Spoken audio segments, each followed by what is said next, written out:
Hi and welcome back. My name is Faye and this is my YouTube channel. I am Faye World Photography, a UK-based wedding photographer, shooting weddings all over the world. And today we are talking to somebody I'm absolutely obsessed with. I've been running a course alongside weddings all year. I started in January with cohort 1 and then in February 2. In February, cohort 2 began. It's been a really special way to start the year and I've really honestly loved it. Alongside the course, there is a WhatsApp community where we chat every day, and also there are Zooms in which I interview people that are really killing something like a key topic that comes up within the course, and then also an opportunity to do a one-on-one with them. The guests get to ask the guest questions and just be really nosy. Nothing's off bars, basically. It's really good. I want to share some sneak peeks today from that interview. It's really important to say that these are just sneak peeks. It's not the full interview, just out of respect for the guests who've paid for the course. But it's a really good insight into the type of things that we cover. And I just want to share more of these sneak peeks, just so that you can see what a gatekeeping free zone align is. So yeah, I hope that you enjoy it. Hey. We've got like a celebrity in our midst, guys. It's very exciting. If anyone doesn't know Jess, I'm so excited to have her here. We actually met at a workshop last year. We did a couple of workshops together. I just really love the way that she shoots. And I always love listening to people that are on the more introverted side explain what they do and how they do it, because I think sometimes there's a real preconception that in weddings you need to have a certain personality and be a certain way. And Jess is just like blowing that completely out of the water because she is just so authentically herself. There's no one that does what she does, the way that she does it, the way that she shows up on Instagram. You automatically know when it's her work, which I just think is incredible. So yes, welcome Jess. Thank you so much for being here. Can you introduce yourself in your own words? Oh God.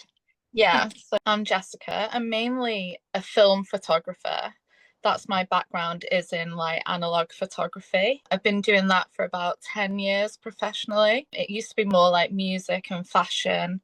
And then I kind of fell into weddings through a fashion contact. And I still do some like fashion events on the side as well, and some music as well. But then I do digital as well, but that's more because I have to. So Okay. yeah, but I always love, like, if you go on my Instagram, most of it is analog photography because I feel like you can't beat the magic of when you get the film back. I don't get that same film like feeling with digital. Yeah, I completely agree. I feel like I would love to have the balls to just shoot film, like just film for one wedding. And I think I might this year like offer to a few of my friends to see if anybody, like if they've got a couple that haven't booked analog and it's extra. I feel like it could be quite cute to go and try and just do film for the day because it's My few ever weddings were just film. They didn't want any digital. you on a scale of 1 to Yeah, like I love that. I wish all couples would just be like, just do all film. We've got the budget. We'll pay for it. When you say, realistically, how many cameras like do you need to have? And are you shooting?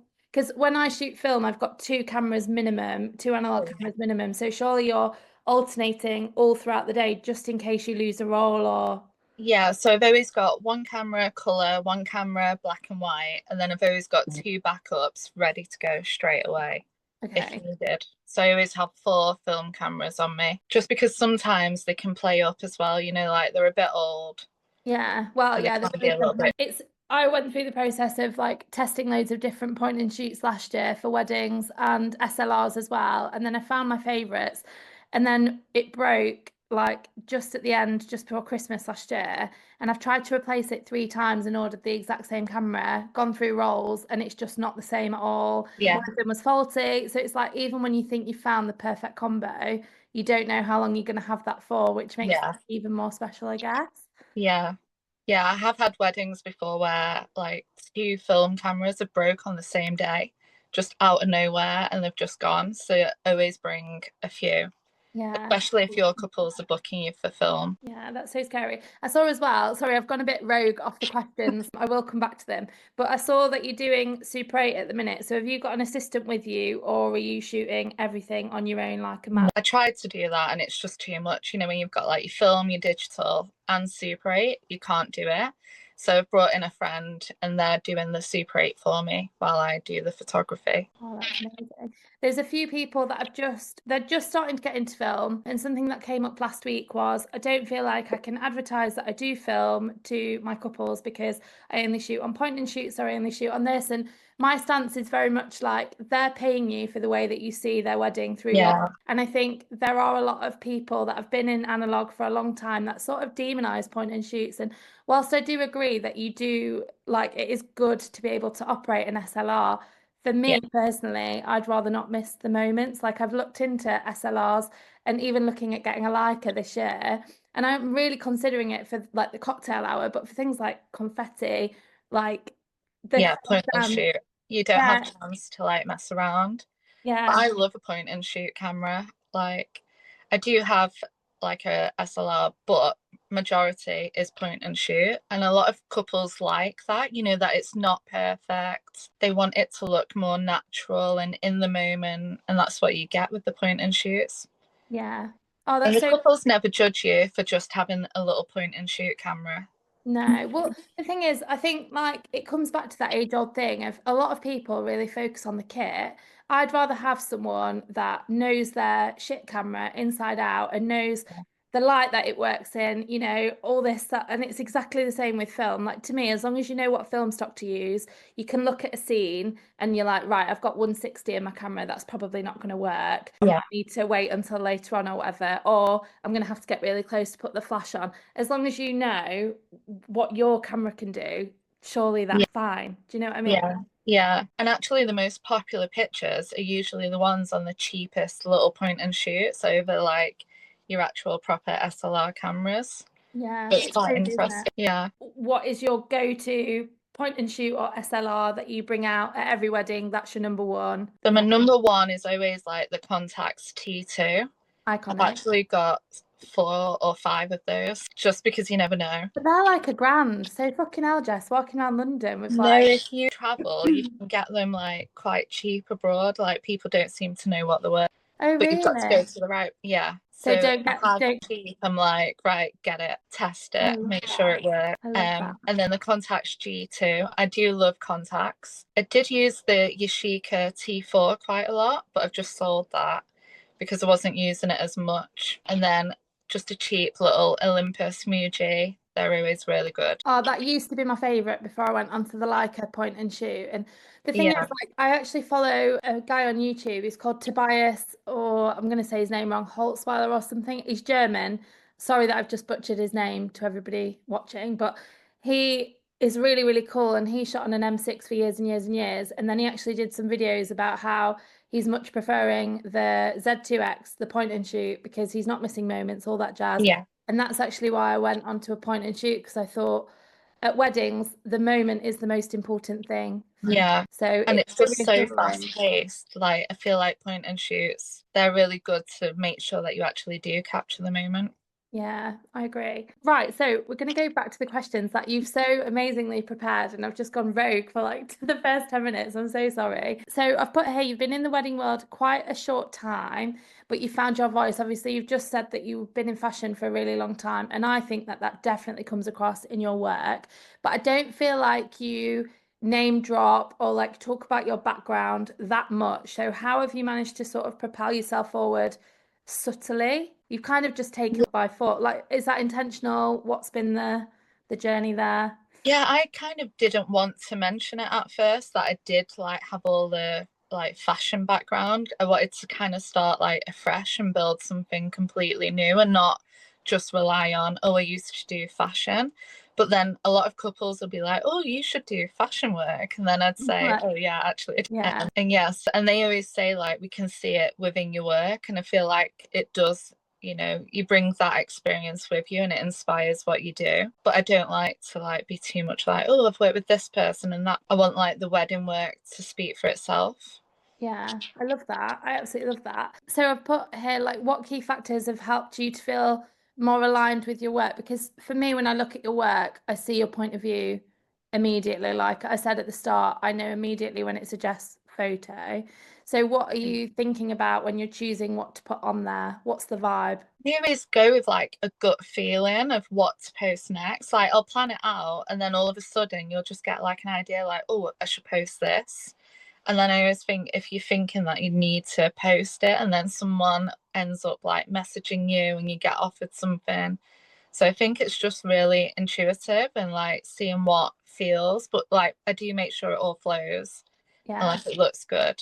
But yeah, it is more just gut feeling. I'll have a feeling to share something and then just do it. What off the top of your head, like I can think straight away of like five images of yours, like the iconic photomat one in Florence, which loads of people have copied, Yeah. with their leg out. What are like your go-to images that when you're trying to show off who you are, those are the images that you pick? So that is one of them. And then the photo, it was a wedding in the prop hire warehouse with the Oh like my God, with the heart. clips, that was so good. Yeah, Did that you was just arrive at inspired. bridal prep like fuck my life? How did I land this couple? They are the coolest people I've ever met in my life. I remember when I got the email from them and they said we're getting married in a prop hire warehouse, and I was like, oh my God, I have to do this wedding. I think I kind of hounded her. I was like, that's the only couple where I've been like, oh, have you made your decision yet? I'm still Oh, available. I love that. I love that. But And yeah, that was iconic. Which other ones? I'm trying to think. I can't think off the top of my head. sorry, I put you on the spot, Jess. It's just interesting for me because when you're talking to somebody whose work is as unique as yours is, I feel like it's quite hard to put you into a box. Like, yes, you could say like, oh, you're a film photographer, or you're an editorial photographer, or you're a retro photographer. But the thing that I love the most about your work is that it falls into so many different like categories, but it's still obviously your work. Like, is there anything that you think ties all the different like vibes together? Is it just the film colors? Is it that you shoot things from certain angles? Is it that you always prioritize the same camera? Like, how do you achieve the consistency even though you're shooting so much random stuff? I see every wedding as like a collaboration. So like I always say to my couples to send me a mood board so I kind of get the ideas of what they want. But then from that, I'll make a mood board of what I want to create for them. So I feel like although I am working for them, I always put my style and my stance on the pictures as well. So that always comes in. And I do feel like I have a certain photography style that attracts really similar couples. And then you kind of see it, even though every wedding's so different, you can kind of, see that within all of the photos. I guess it comes down to curation as well, because Yeah. something that we've been talking about a lot in the course is you need to figure out what it is about your work that you're obsessed with, whether it's the light, whether it's nature, whatever the factor is, you need to bring that Yeah. onto your grid and curate it so that your couples get the chance to fall in love with the same things that you do. Because all too often we see the same, exact same composition of a couple walking up and down, they're looking at the camera, they look pleasantly happy, but there's nothing going on behind the eyes, there's no Yeah. raw emotion, like it's just the same nice picture. And something that we've been working on quite a lot is just communicating the vibe and the moment. So tears, crazy laughter, energy at the end of the night. And even though you post a lot of handbags and half-eaten cake, and so it's a still image, but you still somehow manage to get the vibe into Yeah. still image, which is something that I think you do really, really well. Oh, thank you. I always think that's really important because, like, you want to stand out. Like, there's so many wedding photographers now and so many people shooting film. So, you want to make sure that whatever you're posting, it's going to really catch people's attention so they remember you and they're always checking your page. Yeah, I love that. And also because they're looking at your pictures for longer, you'll keep popping up on their For You page as well, because Instagram can see that they've paused and they've gone, oh my God, I've not seen anything like this. Yeah. That's crazy. That is one thing I do always think when I'm posting pictures. I want to post something that other people aren't really posting. Like, so it is a little bit, going to catch people's eye more. So, in terms of like practical advice for the people in the group, what sort of trends or well, I say trends, even though I don't necessarily think that you do things to be trendy, but what sort of things are you looking to put onto your own grid that they might be able to do as well? Is it specific items, details, moments from the day? I do like lots of little details because like couples are spending so much money on everything. Like they want to see all the details. So I think it's really important.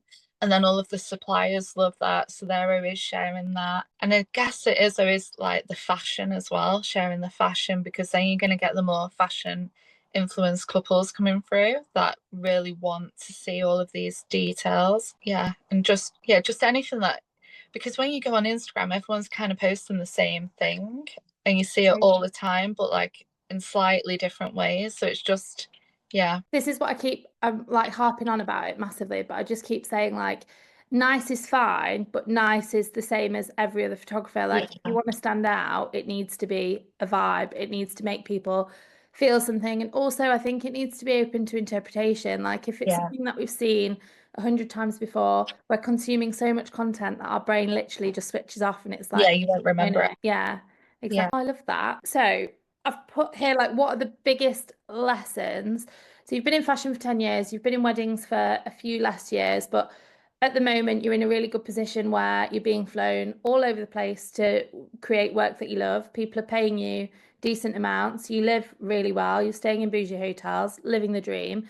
Like, how did you get to where you are now? What are the biggest lessons that have helped you get there? I feel like all of my past experiences kind of like brought me here, and like it's all like it's tied together. Like I never thought I would be a wedding photographer. I never, like, to be honest, was never like interested in it. But then I had a like fashion planner who was like, "Oh, I've got this wedding." And I was like, "Oh, that actually does sound fun." And they wanted film photography. And then I did my first wedding, was like, "Oh, this actually is amazing." So I feel like it's all kind of just come into place, and like all of that experience has helped me to kind of like push the work so much quicker, I But think. would you agree that, because from the outside looking in, I can see that the reason why it's come so naturally to you and you've propelled yourself into the industry is because you found a way to do weddings your way. Like, Yeah. would it be fair to say that before you started doing weddings your way, you just didn't feel very aligned with the industry? You didn't feel like your face fit in the industry, not your face, you know what I Yeah. mean? You know what I'm No, trying. yeah. No, because when I was first starting out, I kind of saw a gap in the market.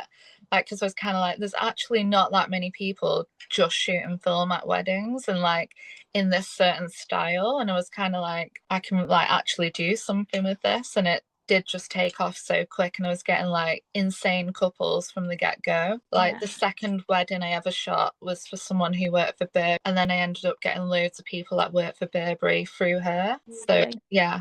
It just goes to show that if you find your space, like, everything will happen very organically because you're showing up very authentically, you're Yeah. shooting things. I just keep harping on and on and on about people need to find the thing that they are obsessed with, because Yeah. there's nothing better than watching. Like, we went to Elevate the other week, right? And that guy on Yeah. the trains, I'll see if I can find the thing and put it in the group chat afterwards. But that guy with the trains, and we were all sat there crying with laughter for 10 minutes watching this guy be obsessed with trade. But there's just something magic about watching someone who loves what they do. And Yeah. it's infectious, isn't it? That's what makes people want to work with you. Yeah, definitely. And I feel like you have to bring that across, on the day and when you're speaking to your couples before the weddings, when you're doing all your calls and everything. Yeah. Like they know how excited I get by like what dresses they're wearing, the venues and yeah, all the details.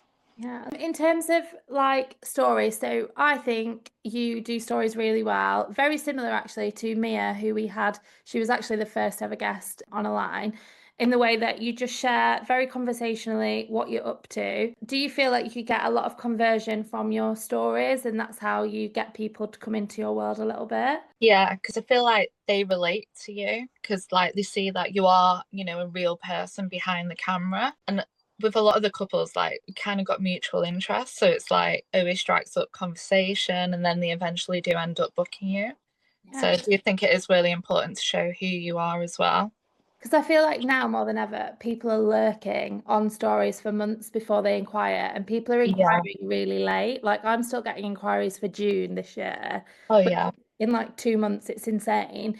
So I feel like showing up on stories, and some people have been getting anxious in the group about captions and stuff, and I'm like, but stories, you just need to choose photos that you're obsessed with. It doesn't even Yeah. need to be your professional photos from your portfolio. It could just be a zoomed in photo of a building in Paris when you were on holiday 6 months ago. No one needs to know that it was 6 months Yeah, ago. they don't know Like, like when you took it. if your kids have got the flu and you sat, or you know, like one of your kids has got the shits and you've got like toilet paper up to your eyeballs all weekend, no one needs to. You could literally repost stuff with no context from 3, 4 months ago, and people think, oh, she's busy, she's doing this, they're doing Yeah. that. And I do think it is important to like be posting all the time so people don't forget about you. Yeah. I think it is good to have like a strong presence online. What sort of stories do you find always convert the most? Like get the most reply? I get a lot about hotels. Like, you know, when you're staying at a really nice hotel, then I I think get a lot that's about mostly that. me just being like, where is this? I need to stay here. This is amazing. Yeah, I always get a lot of hotel stuff. Like, because I think a lot of people also love to travel. So it's like you always strike up conversation with that, which is always good talking point. Film cameras, you're always getting like people asking about film, what film you use, what cameras you use. Yeah. For film, I'm guessing that you shoot, well, I see that you buy Portra all the time. Yeah. I don't often get 800 just because it's never in stock anywhere. Do you tend to shoot more 400 or more 800, would you say? I shoot more 400 because I've been lucky with venues, but it depends on the venue you shoot. And I always check beforehand to see what you can use Yeah. and certain lighting. But so far, I've been really lucky. I've not needed 800 much. Yeah. I mean, I like 800 out in the daytime, to be fair, because I love greens on 800, Yeah, but it's just never in stock anywhere. And when it is, it's it's so so expensive. expensive. Yeah. So I'm kind of just like, it'll do because I'm not like busting an arm and a leg. So, this is a juicy one, guys. Are you ready? Jess has somehow built her business without a website. Like, she doesn't have a website. Like, no website, literally nothing, just Instagram. They're all just going to die of a cardiac arrest now. Are you ready? This is wild, but can you talk about how you think you've got away with it? I use Instagram as my portfolio, and you know, because I'm sharing so much on there, I feel like you actually see more from my Instagram than you would on a website anyway. And I feel like that's where all the couples are looking for suppliers. So you don't necessarily need a website. I do occasionally get the odd, like, oh, do you not have a website? And I'm always like, That'd be more from planners though than couples, I would have thought. I wouldn't have thought. yeah, and the odd couple that will ask, but then I just usually say, oh, I am working on it, but yeah, I've still not done it. And I I do, guess that goes with the film, like casual, laid back rock and roll vibes, though, doesn't it? Like, fucking website. I don't need a website. I'm just with it. I'll do what I want. I'm not doing it. I love that. probably is my attitude, laid back. Yeah, but that's the thing. Like, if your bookings were drying up and you weren't fully booked, you'd probably think, oh, I should probably Then do I would that. make a website. Yeah, exactly. But well, you've got the like Instagram's churning out so many inquiries. I mean, of all of my inquiries, most people find me on Instagram and then go to my website. So, you You know, don't really need it. yeah, it's just But different. It's fingers in different pies, isn't it? A website yeah, is just another way of people to find you. But yeah, yeah, I think I said before everybody came on the call, it just goes to show that if your work is great, because something else that I've said this week to the group, because we're all getting now distracted with SEO and all of this other stuff. And while yeah, it's very important, like the middle module is all about portfolio and curation. As photographers, that is our most important thing. Like if your portfolio is strong, and it's got the vibes, everything else will fall into place because your work is good enough. And I yeah. really believe that. And it's also getting people to talk about your work because it's always interesting when you're at weddings, you get other people come up to you that are like, oh my God, I love your work. Like, we've all been so excited that you're coming. And like, so yeah, it's just getting that kind of like thing going. And then, yeah, I love that. more word of mouth as well. Like, it's not just Instagram, it is a lot of like recommendations and like people see your cameras at a wedding and doing something different. I'm getting engaged and yeah. Yeah, I love that. Something that I was going to say, I kind of alluded to the fact that you are quite introverted. Not like obviously you've got a No, I person, am. but you are very introverted. And I really love that about you because it just goes to show that you don't have to be like a gobshite to get weddings with girls. And something else that I thought was worth talking about was the fact that when you do find work that you're obsessed with and you're creating from that place, it's a lot easier to talk about it when you're at weddings and be Yeah, not extroverted because I wouldn't say that you were a massive personality, but surely it helps you to feel more comfortable when people are talking to you about something that you love so much. yeah. Feel like I am really introverted, but on a wedding day, it is like I do actually become not an extrovert. I'm not like the loudest person there, but like I get so excited by what I'm doing. So I'm always coming up with like ideas, and people that I know that I get to come and do like Super 8 or camcorder videos for me, they're always like, it's so interesting to see you at work because it's so different to how I am, usually. So that's Completely. And it's funny because I'm the opposite. I'm a lot quieter at shoots, I'm like teacher mode. And then at weddings, I'm like, it's not about me. And I just take a step back. Like I'll still be chatty, but I'm nowhere near as chatty as like in this situation or when I'm teaching, because that's just a yeah, completely different vibe. But isn't it funny, these little personas that we create yeah. to cope with the stress of doing a wedding? And it's not that we're not loving it, but it's a big responsibility, isn't it? So it's Oh yeah, whatever. definitely. Yeah. I love that. So we're nearly there now. We've just got a few more questions, mostly about marketing techniques, which is the module that we've been working on today. So something that you do really well is you get your work out everywhere. I think I've seen you featured, you've been published, you've been awarded various things. Like, do you actively seek out those awards, or has that just happened organically as a result of you sharing work that you love? So it did just come organically. Like the first one I got was Tatler magazine. They contacted me, and then they used that as an advert for their weddings, which kind of just boosted everything. And then it was like I got contacted by so many different like Condé Nast magazines because they saw that one, and then they all wanted to use the same photo, but it was kind of like that's already been done. So like use Yeah. something different. And then I feel like the anti bride has really helped me because that is kind of like the couples that I attract. Yeah. So it has been natural, but then I first got in touch with the anti bride, but then that kind of took off. And you with the friend club as well, aren't you? Yeah, yeah, that's Yeah. really good for like attracting American couples, I found. So are most of your American couples getting married in London, or are a lot of them Europe wide as well? Some London and Europe as well. Okay, perfect.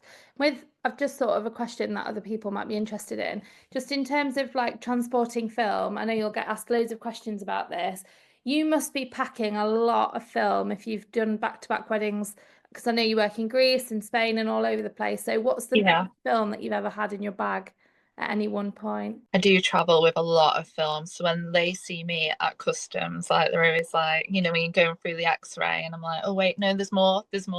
Yeah, can you hand check this, please? Yeah. Seriously? And like they just get so mad. But I do also buy when I'm traveling. It just depends on the country and if you know that it is available. But Yeah, 'cause and you use then Carmen Sita, don't you, when you're in Valencia? So how yeah, do you find film labs when you're out and about? Do you always try and find somewhere local so that you can drop it off and just get it out? not always because I am really selective over like labs that I'd use. I've got a lab in Greece that I use who are amazing. And then I do go to Carmen Sita in like Valencia usually, but then I've got a wedding in Portugal, so I'm going to go to the one in Portugal when I've Yeah. got that.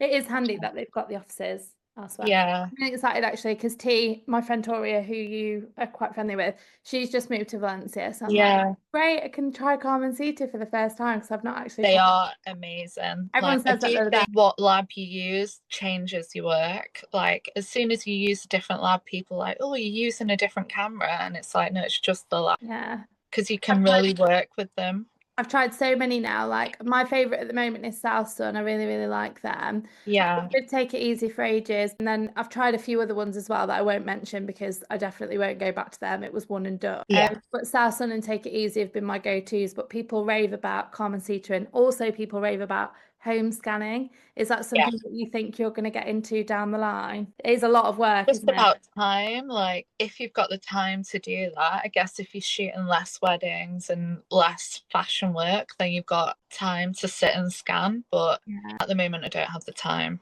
No, I'm the same, and I just think I'm not an expert, and I would always rather outsource to somebody it's their craft and they're obsessed with Yeah. it.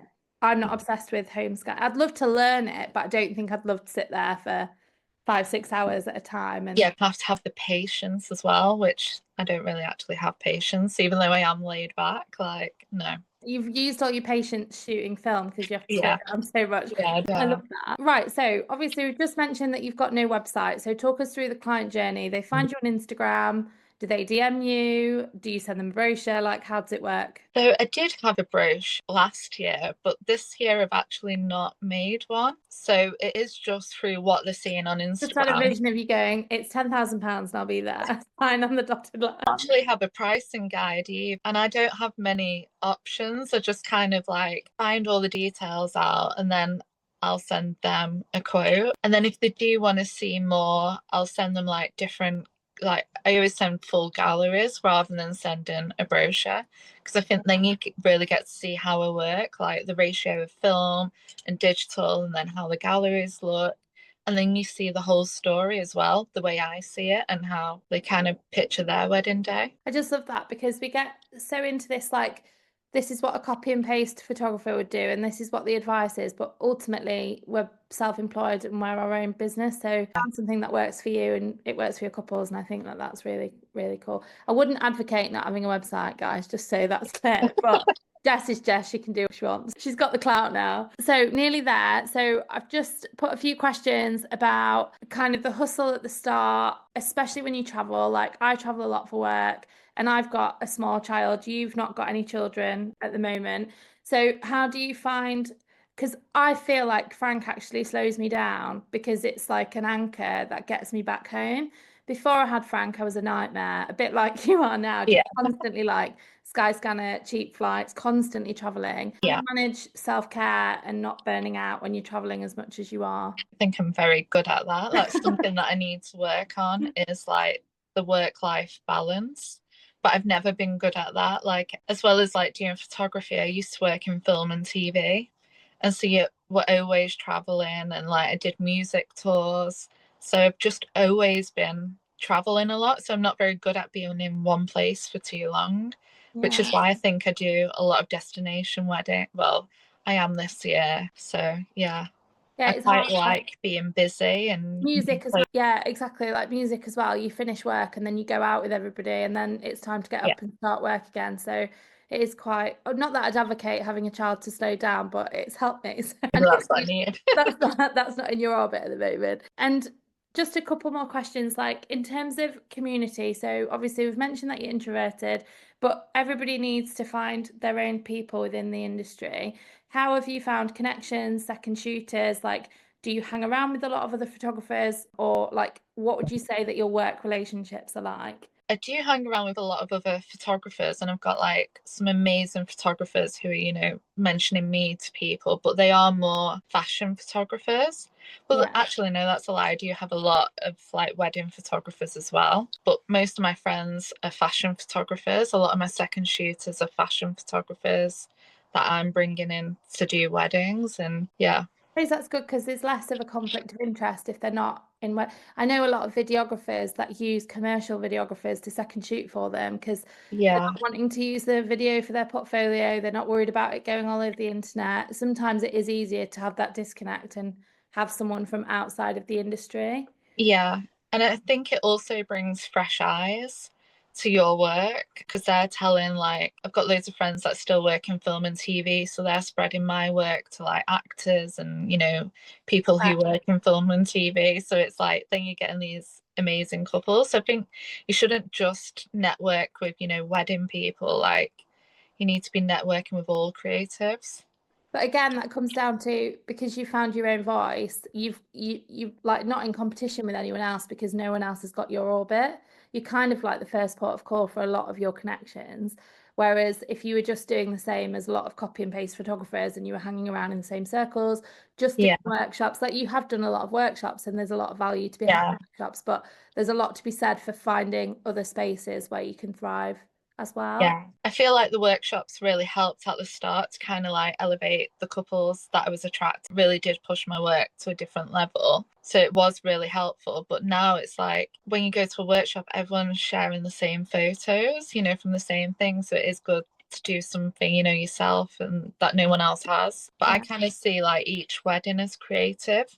So if you're building really creative pictures from weddings, you don't really need workshops. Yeah, that's the thing, isn't it? Like the workshops are great to get your foot in the door and start helping you to align with the right couples, but eventually, in theory, your weddings will be better than the workshops at Yeah, the you end of shouldn't the need day. the workshops. Yeah, and it's just yours. Like, what would a Jess Gwyneth workshop look like, do you think? I would really do want to do some like, because like Cleo Pepia, like dresses, like, because we used to work together years ago, so I'd love to do something like with her dresses, something just a little bit more, because everything's so posed and polished and perfect. I'd like something a little bit more real and natural.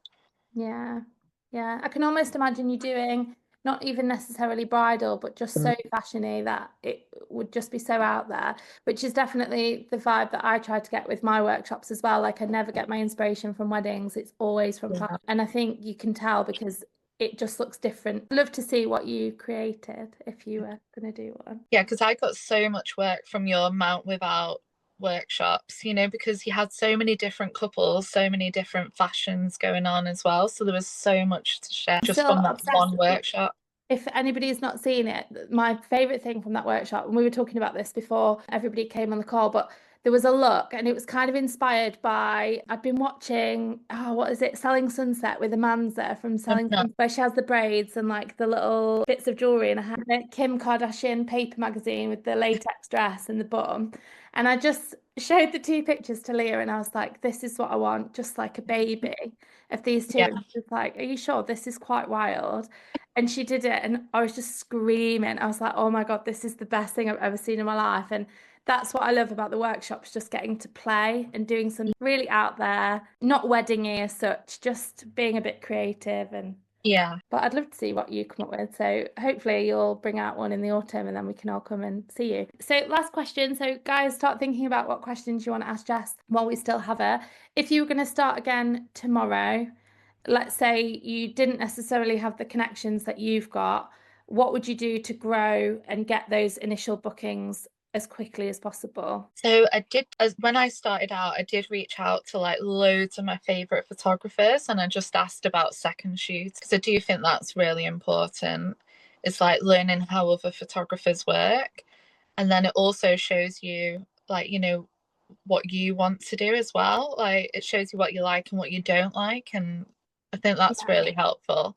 I do wish I asked for more help, like, from people who are working in the industry, because a lot of people, gatekeep things and you don't know like what you should be charging and all of that. I do wish I Yeah. asked a little bit That's more about that. It's kind of why I was asking earlier about the how have you found your people, because this is one of the main reasons that I wanted to do the course and one of the main reasons that I'm showing up on YouTube. I transitioned to photo from stationery and I found it really hard. I had a load of friends that were photographers. When I moved over to photography, I expected to have an abundance of second shooting opportunities and it just didn't happen. And Yeah, there's no shade to any of those photographers. Like they worked hard for their experience. yeah, I'm not entitled to anything, but I do feel like it's really hard to be a new photographer at it is. the moment. Yeah, because out of all of the ones that I reached out to, I think I only shot second shot for a couple of them I was or a going to few of say, them. how much like success did you have with that? Because I get loads of emails every week, and I just Yeah, like I no, do it was, mentoring, but I can't let I wouldn't let somebody that I don't know come oh yeah, along I to a wedding. wouldn't like because you're putting your trust in them and they're kind of like part of your brand for second shoots. So Yeah, I was amazed, like the photographers that I did get to second shoot for was quite crazy, but yeah, but looking, grateful. yeah, oh, When so you grateful. when you get people to second shoot for you, do they also have to wear Crocs? I wish they would. Should be part of the I uniform. don't know how I can think you're so cool and you put those fucking things on your feet. Every single time I'm like, how? I'd like, how's she getting away? How are you walking backwards at Marylebone Town Hall with Crocs on? Like the logistics of me are just like, how's that going on? But everyone kind of knows the Crocs as well, and you get so much attention at the weddings just because of the Crocs. They think you're the Like, crazy auntie. They're like, who's this guy with these Crocs on? No, I like Frank's got some. He's got some like lilac tie-dye ones. And if they did those in my size, I would 100% get them. But I draw the line at wedding Crocs. Like, oh, you're cool enough, you can get away with it. I'm not. I just look like I was having a mental breakdown, like at the bottom of the but stairs. just though, and then when you're running around all day for a wedding, I feel like Crocs are perfect. And then when I saw Simone Rocha did them, I was like, I'm gonna have to buy them. Yeah. Oh, is that So who's done the like the accessories as well? Did you all get them all together? yeah, so it's Simone Rocha like collaboration, and they are actually meant to be wedding Crocs. I think. I think it was part of her wedding collaboration thing. I So just I love, Yeah. like, in terms of your outfits as well. Last question, and then I will open it up to the group. Like, how do you accessorize Crocs? How do you pick an outfit? Do you just wear like a black dress? Like, you don't want to overshadow the Crocs. Like, what's the thought process with choosing the outfit? Do you usually wear all black or not always all black, browns, like silk? So then the Crocs are doing the talking, and then jewelry, a lot of jewelry. I'm just imagining you at like the Ned or somewhere like really fancy, just stood there. You must get people coming up to you, talking to you about it, like the guests and All stuff. the time, Point yeah. of conversation. It's always about the film cameras and the Crocs. If you haven't already, please do consider subscribing. I'm showing up on YouTube once per week this year. Fingers crossed I like keep up with it all year, we'll see. But yes, I'm showing up once a week with helpful content and tips that will hopefully help you whatever stage you're at in your career. So thank you for being here.